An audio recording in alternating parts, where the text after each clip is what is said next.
तो आदाब, नमस्कार, गुड इवनिंग, सत श्री अकाल। एक बार फिर आप तमाम लोगों का स्वागत है क्राइम तक की कहानी के इस एपिसोड में। उम्मीद है पूरी फैमिली अच्छी होगी। आज मेरी टीम में एक मेरे कोलीग साथी हैं हिमांशु मिश्रा। कुछ देर पहले उनसे बातचीत हो रही थी। साथ में और भी कई आज क्राइम रिपोर्टर इकट्ठा थे। तो कम मौका मिलता है जब थोड़ा फ्री वक्त हो। तो उसमें पुनीत शर्मा थे, अरविंद ओझा, आनंद तिवारी। और यूँ ही एक जहन में सवाल आया कि आज इन लोगों से बात करते हैं और पूछते हैं कि इनकी ज़िंदगी में इतने इतने सालों से ये लोग भी क्राइम रिपोर्टिंग कर रहे हैं, कोई ऐसा केस, ऐसी कहानी जो इन्हें याद हो, जो इन्हें लगता है कि वाकई अजीब कहानी थी। और एक कहानी अच्छी या अजीब है, इसकी कामयाबी का पैमाना ये होता है कि अगर बरसों बीत जाएँ, सालों हो जाएँ और फिर भी आपके जहन में वो ताज़ा हो, तो इसका मतलब है कि उस कहानी में दम है। तो बारी बारी से इनसे बात की। इन लोगों ने अलग अलग कुछ कहानियाँ सुनाई। कोशिश करूँगा आने वाले दिनों में इनकी कहानियाँ एक एक कर आप लोगों को सुनाऊँ, जो इन्होंने जिसकी रिपोर्टिंग की थी, और वो कहानी आज भी इनको याद है। तो हिमांशु मिश्रा से जब बात हुई, उसका हिमांशु मिश्रा ने उस वक्त इस केस की जो जांच कर रहे थे, दिल्ली पुलिस के एक तेज़ तर्रार अफसर, सब इंस्पेक्टर थे सत्येंद्र शर्मा।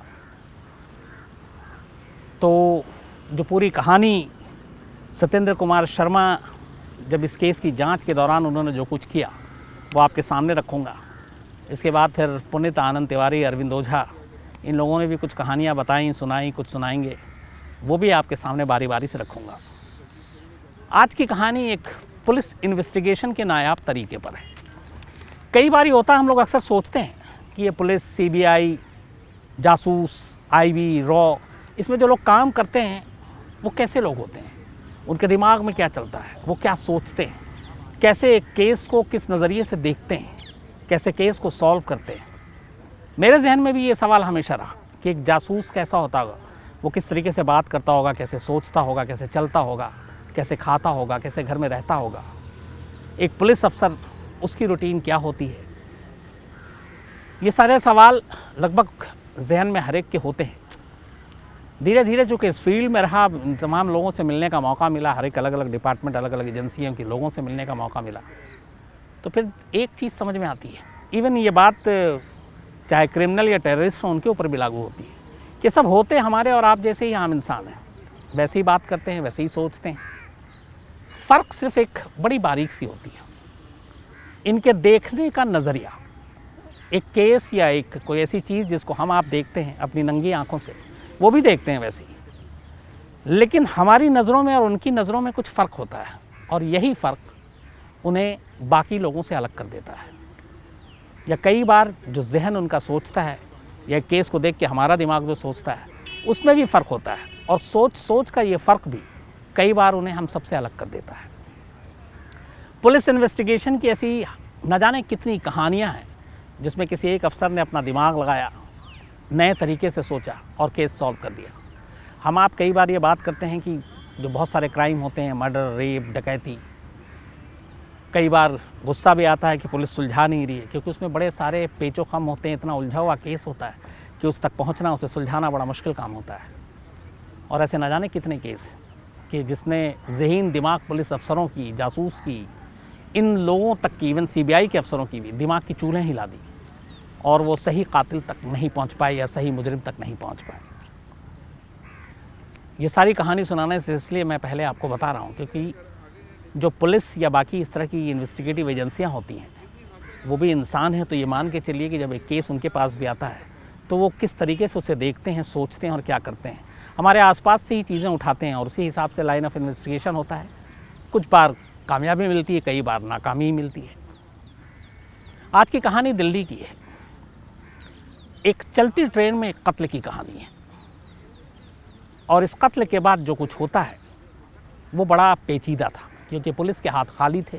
कोई सबूत नहीं, कोई विटनेस नहीं, कोई ऐसे निशान नहीं, कोई ऐसी पहचान नहीं जिससे कातिल तक पहुंचा जा सके। और इस अंधेरे एक तरह से केस को, एक ब्लाइंड केस को सुलझाना एक चुनौती थी। दिल्ली में आप बहुत सारे लोग जो जानते होंगे, बहुत सारी लोकल ट्रेनें चलती हैं, जिसको शटल भी कहते हैं, ईएमयू भी कहते हैं, जो दिल्ली और एनसीआर के आसपास के इलाकों को जोड़ती है। जैसे दिल्ली, गाज़ियाबाद, फरीदाबाद, साहिबाबाद, हापुड़, मेरठ, ये फरीदाबाद, गुरुग्राम, तो ऐसी कई ट्रेनें हैं जो चलती हैं और ये सारे लोकल होती हैं। जैसे मुंबई में लोकल ट्रेन है, वहाँ की लाइफ लाइन। तो दिल्ली में हालांकि लोकल ट्रेन उस तरीके से लाइफ लाइन नहीं है। शायद उसकी वजह यह है कि दिल्ली की जो लोकल ट्रेनें हैं, जो स्टेशन है, स्टेशन से एक शख्स के घर की दूरी या फिर उस स्टेशन से उतर कर उसको अपने मंदिर तक पहुंचने के लिए फिर एक लंबा सफ़र तय करना पड़ता है। शायद उस वक्त जो दिल्ली की EMU और लोकल ट्रेनें बनी थी, वो इतना सोच कर नहीं कि आबादी आगे इतनी बढ़ेगी और मुश्किल होगी। तो यही वजह है कि लोकल ट्रेनें इतनी सक्सेसफुल नहीं हुई दिल्ली में, जितना कि मेट्रो हुई या फिर बसें हैं जो वो चलती हैं। लेकिन लोकल ट्रेन आज भी है दिल्ली में, EMU, शटल, ये सारी आज भी चलती हैं। ये कहानी ऐसी एक EMU की है। ये ट्रेन दिल्ली से हापुड़ के रूट पे चला करती थी, लोकल ट्रेन थी। बात सन 2000 की है, 2000 की। ऐसी एक EMU शटल दिल्ली से चलती है हापुड़ के लिए।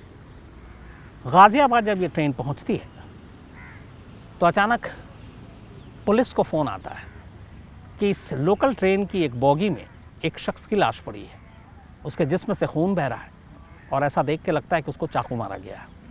खबर मिलते ही पहले रेलवे पुलिस की टीम पहुंचती है, मामले को देखती है, जांच करती है। इसके बाद लोकल पुलिस को खबर किया जाता है। उस वक्त जो ज्यूरिसडिक्शन था इस गाज़ियाबाद के आसपास के इलाके का, वहाँ की पुलिस इसके बाद रेलवे स्टेशन पहुँचती है। तब सब इंस्पेक्टर सत्येंद्र कुमार शर्मा हुआ करते थे। ये केस उनको सौंपा जाता है कि आप इसकी इन्वेस्टिगेट कीजिए। मौके पे जाने के बाद लाश की तलाशी ली जाती है, कंपार्टमेंट की तलाशी ली जाती है। कई चीज़ें मिलती हैं, जिससे पहली चीज़ ये पता चलती है कि मरने वाले का नाम संदीप है और संदीप गाज़ियाबाद का रहने वाला है। इसके बाद उसका पता वता मिलता है, उसके घर वालों को खबर की जाती है, घर वाले आते हैं। उसके बाद लाश पोस्टमार्टम के बाद घर वालों को सौंप दिया जाता है। पुलिस अपनी जांच को अब आगे बढ़ाती है। लाश से कोई ऐसी चीज़ और नहीं मिली जो कि कत्ल या कत्ल की वजह या कातिल का सुराग दे सकती थी। कंपार्टमेंट से भी कोई ऐसी चीज़ नहीं मिलती है जो कत्ल या कातिल या कत्ल की वजह की कोई सुराग या सबूत दे दे। 2000 में मोबाइल का चलन उतना नहीं था, ये सिर्फ अमीरों के हाथों में हुआ करता था। क्योंकि मैंने पहले भी जैसे कई बार आपको बताया है कि तब 1 मिनट का इनकमिंग या आउटगोइंग दोनों रेट फिक्स थे, करीब 25 रुपये पर मिनट, चाहे आप कॉल रिसीव कीजिए चाहे आप कॉल कीजिए। तो मोबाइल इतना था नहीं। CCTV फुटेज का उस वक्त चलन नहीं था। CCTV फुटेज इतनी ज़्यादा लोगों को उसकी जानकारी नहीं थी, लोग अवेयर नहीं थे। तो ये सारी चीज़ें वो चीज़ें नहीं थी जो पुलिस को एक केस में आजकल जो सहूलियत देती है कि आप उस केस को सुलझा सकें। अब एक कंपार्टमेंट, उसके अंदर एक लड़के की लाश, खून कंपार्टमेंट के अंदर, चाकू से मारा गया, लेकिन हथियार भी वहाँ पे नहीं मिला, आसपास रेलवे ट्रैक पे भी नहीं मिला। और ये भी पता नहीं चला कि ये कत्ल हुआ कहाँ, क्योंकि ट्रेन दिल्ली से चली, हापुड़ जानी थी, गाज़ियाबाद में लाश मिली। कोई ऐसा चश्मदीद भी नहीं मिला जो ये बता सके, क्योंकि उस वक्त लोकल ट्रेन बहुत ज़्यादा भरी हुई भी नहीं थी, खाली थी। तो पुलिस ने पहले कोशिश की कि दिल्ली से जो लोग इस कंपार्टमेंट में ट्रैवल किया उनके बारे में जानकारी इकट्ठी की जा सके। इसके लिए अब टिकट पे जो रिजर्वेशन होता उसके हिसाब से तो कोई नाम पैसेंजर का था नहीं, तो अब कैसे पता किया जाए कि इस कंपार्टमेंट में कौन कौन लोग चढ़े क्या थे। तो आम तौर पे लोकल ट्रेन में टाइमिंग के हिसाब से वही लोग चढ़ते हैं, आते जाते हैं ज़्यादातर, जिनका एक रूटीन फिक्स होता है, जो दिल्ली में काम करते हैं, गाज़ियाबाद में काम करते हैं, कहीं और का काम करते हैं। पुलिस की टीम ने जहाँ से ये ट्रेन चलती थी दिल्ली से, वहाँ से लेकर हापुड़ के दौरान सादीवर्दी में अब ट्रैवल करना शुरू किया। सब इंस्पेक्टर सत्येंद्र कुमार शर्मा की अगुवाई में उसी कंपार्टमेंट में जिसमें ये लाश मिली थी और उस ट्रेन के अलग अलग बॉगी में जाकर उन्होंने लोगों से पूछताछ करनी शुरू की कि इस तारीख को इस कंपार्टमेंट में कत्ल हुआ, एक लड़के की लाश मिली, क्या कोई उसे जानता है, कौन कौन बॉगी में, क्या उसमें कोई सवार था, किसी ने कातिल को देखा है। कई दिनों की यह मशक्क़त होती है लेकिन कामयाबी नहीं मिलती। कोई ऐसा चश्मदीद सामने नहीं आता जिससे ये पता चल सके कि ये कत्ल किसने किया और कैसे हुआ। वक्त बीतता जाता है, कामयाबी हाथ नहीं लगती। इसी दौरान सत्येंद्र कुमार शर्मा जो SI थे उनको एक चीज़ याद आती है। लाश की जेब से एक पर्ची मिली थी, जैसे डॉक्टर की प्रिस्क्रिप्शन होती है, और उस पर्ची के पीछे 3-4 लाइनें लिखी हुई थी।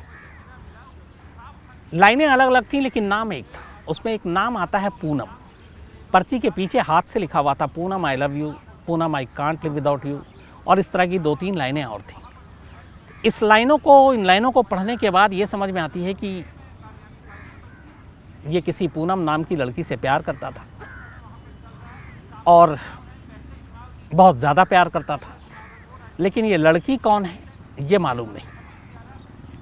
तो इस एक पर्ची के सहारे जिसमें पूनम आई लव यू लिखा हुआ था, अब पुलिस की तफ्तीश का रुख थोड़ा सा मुड़ता है, क्योंकि चश्मदीद कोई मिला नहीं, कातिल का कोई सुराग नहीं, कत्ल की वजह नहीं। घर वालों से बातचीत की गई है तो घर वालों ने भी बताया संदीप के कि कोई ऐसी उनकी किसी से दुश्मनी नहीं थी, कोई लड़ाई झगड़ा कभी हुआ नहीं। उन्हें खुद हैरत है कि संदीप का कत्ल कोई क्यों करेगा।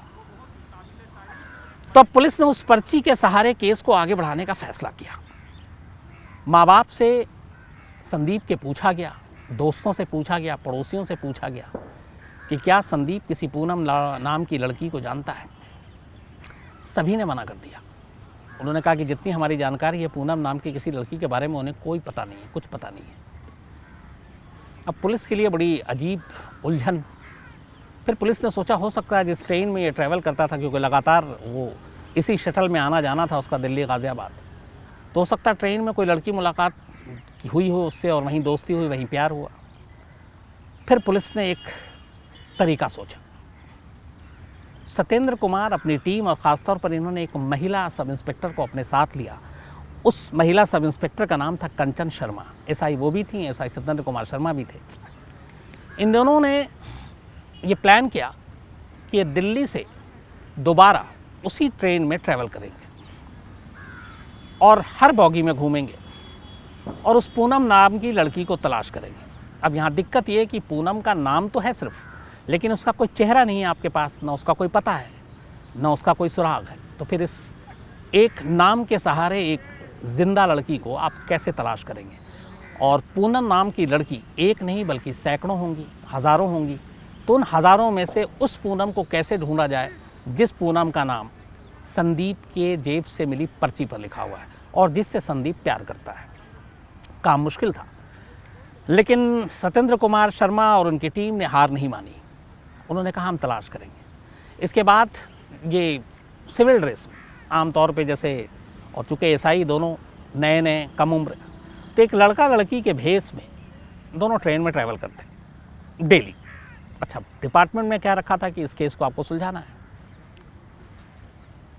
बस यूं ही ट्रेन में चलते और कभी कभी कुछ लड़कियों के ऊपर जब नज़र पड़ती तो पीछे से अचानक सत्येंद्र कुमार शर्मा आवाज़ देते थे पूनम, और इंतज़ार करते कि कोई लड़की पलटेगी।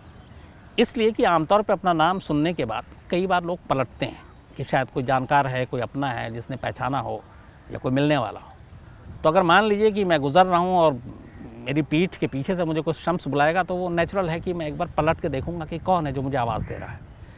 यही जो इंसानी फितरत है, इसी का फ़ायदा उठाने की कोशिश की एसआई सत्येंद्र कुमार शर्मा ने कि इस ज़रिए से हो सकता है उस ट्रेन में पूनम नाम की लड़की मिले। ये तरीका काम भी कर गया। जब वो ट्रेन में चलते और कई बार कई लड़कियों को देखते तो अचानक आवाज़ दे देते ज़ोर से पूनम। वो पलटती तो ठीक, नहीं पलटती तो कोई बात नहीं। पर ऐसी कई लड़कियां पलटी। जब पलटी तो फिर वो गए उसके पास, उन्होंने कहा आपका नाम पूनम है। उसने बताया हाँ। आप कहाँ रहती हैं उसके बारे में पूरी डिटेल ली। बल्कि कुछ लड़कियों को तो थाने ले आए कि पूनम है। उसके बाद उसको पूरे केस के बारे में बताया, कहा कि तुम संदीप नाम के लड़के को जानती हो। कई बार उन्हें शक भी हुआ, घंटों थाने में बिठाया, लेकिन फिर लगा कि ये जो पूनम है इसका शायद इस केस से कोई लेना देना नहीं, उसको वापस छोड़ दिया। करीब करीब 1 महीना दोनों पुलिस वाले ट्रेन में ट्रैवल करते रहे, हापुड़ तक जाने वाली इस लोकल ट्रेन में जिसमें संदीप की लाश मिली थी। बट अब तक नाकामी हाथ लगी। जब महीना पूरा होने को था फिर ये उसी तरह से ट्रेन में ट्रैवल कर रहे थे। इन्होंने देखा कि 3-4 लड़कियां बॉगी में हैं, आपस में बात कर रही हैं। अचानक जो कंचन शर्मा सब इंस्पेक्टर थी वो लड़की की तरफ देखकर जो चारों थी ज़ोर से आवाज़ लगाती हैं पूनम। उनमें से एक लड़की पलटती है। जब वो पलटती है तो ये करीब जाते हैं, उससे कुछ वैसे ही सरसरी पूछताछ करते हैं, फिर कहते हैं ज़रा हमारे साथ आओ, और उसको लेकर पुलिस स्टेशन आ जाते हैं। पुलिस स्टेशन लाने के बाद जब उससे पूछताछ होती है तो लड़की पलट जाती है। लड़की कहती है कि मेरा नाम पूनम नहीं है बल्कि मेरा नाम छोटी है। अब उन्होंने कहा कि जब तुम्हारा नाम छोटी है तो तुम पलटी क्यों? तो उसने कहा यूं ही अचानक मुझे लगा कि शायद कोई और किसी को आवाज़ दे रहा, आप मुझे आवाज़ नहीं दे रहे हैं, और इसलिए मैं पलटी। इसके बाद बहुत सारी बातें हुई, लेकिन वो आखिर तक यही कहती रही कि उसका नाम पूनम नहीं है बल्कि उसका नाम छोटी है, और संदीप नाम के किसी लड़की को वो जानते भी नहीं है, लड़के को। कई घंटे की पूछताछ के बाद सत्येंद्र कुमार शर्मा और कंचन शर्मा को लगा कि शायद ये लड़की सही कह रही है, और उन्होंने उससे घर जाने दे दिया। अब वो लड़की घर चली गई। इसके बाद जो संदीप के पिता थे, पुलिस की टीम एक बार फिर उनके घर पहुंचती है पूछताछ करने की, शायद वहां से कोई सुराग मिल जाए, क्योंकि पूनम तो मिल नहीं रही है। तो वो पूछते हैं कि क्या हुआ मेरे बेटे के कातिल के बारे में। तो वो अपनी रिपोर्ट बताने लगते हैं कि हम ये कर रहे हैं, हम एक पूनम नाम की लड़की को ढूंढ रहे हैं। एक पूनम मिली भी थी, लेकिन उसने कहा कि उसका नाम पूनम नहीं है बल्कि छोटी है। तो ये नाम सुनकर संदीप के पिता चौंक जाते हैं, पूछते हैं वो कहाँ है। तो उन्होंने कहा हमने उसको पूछताछ के बाद छोड़ दिया। तो उन्होंने कहा आपने उसको क्यों छोड़ा? तो बोला क्यों, आप जानते हैं? तो आपने बताया क्यों नहीं? बोला कि आप सिर्फ पूनम नाम पूछ रहे थे, आपने छोटी नाम नहीं लिया था। तो बोला हाँ, वो संदीप की दोस्त थी। अब यहाँ पे पुलिस टीम हैरान होती है, चूँकि पता वता सब नोट कर लिया था पूछताछ के दौरान, जितने भी पूनम को बुलाया गया था। अब उस पते पे पुलिस पहुँचती है, और ये पता वहीं था जहाँ छोटी रहती थी। पुलिस उसे उठाती है, पूछताछ करती है, फिर उसके बाद सारी कहानी सामने आती है। पता चलता है कि छोटी पहले गाज़ियाबाद में रहा करती थी, जहाँ पे संदीप रहता था, और एक ही मोहल्ले में रहती थी। और एक ही मोहल्ले में रहने के दौरान दोनों में दोस्ती हो गई, और उस वक्त उसका नाम वाकई पूनम था। इस दौरान में कहानी एक नई करवट ये लेती है कि तब पूनम का एक बॉयफ्रेंड और हुआ करता था, जिसका नाम था ओमवीर। ओमवीर एक बैड कैरेक्टर, क्रिमिनल टाइप का था, और किसी केस में तिहाड़ जेल में बंद था। जब वो तिहाड़ जेल गया तो उसके पीछे में छोटी संदीप के करीब आई, और संदीप उससे प्यार कर बैठा। अब इन दोनों के रिश्ते परवान चढ़ रहे थे। उधर ओमवीर तिहाड़ में था। ओमवीर के दोस्तों के ज़रिए जो बाहर में थे, उसी मोहल्ले में थे, ये बात उस तक पहुंचती है कि आजकल छोटी जो है उसका संदीप के साथ इश्क चल रहा है, दोनों साथ साथ घूमते हैं फिरते हैं। ये बात ओमवीर को पसंद नहीं आई, और ओमवीर ने उसे धमकाया। इस धमकी के बाद छोटी ने ये किया, और छोटी के घर वालों ने, कि उन्होंने संदीप का मोहल्ला छोड़ दिया, और एक वो नए इलाके में जाकर बस गए। और संदीप पीछा ना करे या संदीप उस तक ना पहुँचे, इसलिए वहाँ जाकर उसने अपना नाम, जो नए पड़ोसी और तमाम लोग थे, उनको पूनम की जगह छोटी बताया, और वो छोटी के नाम से ही रहने लगी। इस दौरान में तिहाड़ में बंद ओमवीर को फिर भी डाउट हुआ कि अभी भी इन दोनों के बीच में कोई रिश्ता है, कोई संबंध है, और संदीप को सबक सिखाना है। तो ओमवीर के कहने पर ही, ओमवीर के इशारे पर ही उसके दोस्तों ने सन 2000 में चलती ट्रेन में, क्योंकि उन्हें मालूम था कि संदीप कब कहाँ किधर से गुजरता, उन्होंने रैकी की थी, चाकू से उसका कत्ल कर दिया, और कत्ल करने के बाद वो भाग गए। जब छोटी से ये सारी कहानी समझ में आई, इसके बाद पुलिस ने फिर ओमवीर, उसका दोस्त सुनील, प्रदीप, 4 लड़के थे, इन लोगों से पूछताछ की, और पता चला कि कत्ल में इन्हीं लोगों का हाथ था। हालांकि इस कत्ल को लेकर छोटी का कोई रोल नहीं था, लेकिन एक इश्क और दूसरा आशिक, उन दोनों की वजह से ये कत्ल हुआ, और फिर वो पकड़े गए। ये कहानी आज भी सत्येंद्र कुमार शर्मा और जो एसआई दूसरी कंचन शर्मा है उनको इसलिए याद है क्योंकि इस केस को सुलझाने के लिए पहली बार उन्हें लड़कों का भेष बनाना पड़ा। पहली बार उन्हें लोकल ट्रेन में करीब महीने तक यूं ही भटकना पड़ा। और सबसे इम्पॉर्टेंट और इंटरेस्टिंग बात ये कि जिस लड़की को वो देखते, एक बार पूनम नाम से आवाज़ ज़रूर लगाते हैं कि क्या पता यही वो पूनम है जो संदीप के जेब से निकली हुई पर्ची में जिसके नाम के आगे लिखा हुआ था पूनम आई लव यू। तो ऐसी न जाने कितनी लड़कियां पलटी, उसमें न जाने कितनी सच में पूनम थी, लेकिन उन्हें तलाश थी उस पूनम की जिससे संदीप प्यार करता था। महीना बीत गया था, लेकिन देखिए मेहनत रंग लाई और आखिरकार पुलिस इस केस को सुलझाने में कामयाब रही। तो एक नायाब इन्वेस्टिगेशन का तरीका था। और इन्हीं छोटी छोटी चीज़ों से पता चलता है कि किसी केस को सुलझाने के लिए कितनी मेहनत करनी पड़ती, क्या क्या दिमाग लगाना पड़ता और क्या क्या भेष बदलना पड़ता और कहाँ कहाँ कैसे भटकना पड़ता है। तो वाकई इस केस को सुलझाने के लिए जिस तरीके का तरीका इस्तेमाल किया सत्येंद्र कुमार और उनकी टीम ने, वो अपने आप में तारीफ़ के लायक है।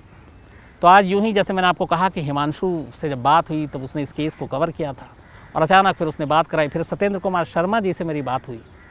हालांकि करीब 20 साल हो गए, लेकिन उन्होंने पूरी कहानी, उन्होंने ये नहीं कहा कि मैं कुछ देर के बाद बताता हूँ, मैं सब कुछ जैसे मुर्जुबानी याद था। तो ये थी कहानी। बाकी ऐसी अपनी टीम के कुछ और लोग जो जिनके जहन में ऐसी कहानियाँ आज भी ताज़ा हैं, जो कभी वो भूल नहीं सकते, कोशिश करूँगा ऐसी इंटरेस्टिंग कहानी भी आप तक पहुँचाऊँ। तो आज इतना ही, कल फिर मुलाकात होगी आपसे किसी नई कहानी के साथ। तब तक अपना ख्याल रखिएगा। Thank you very much.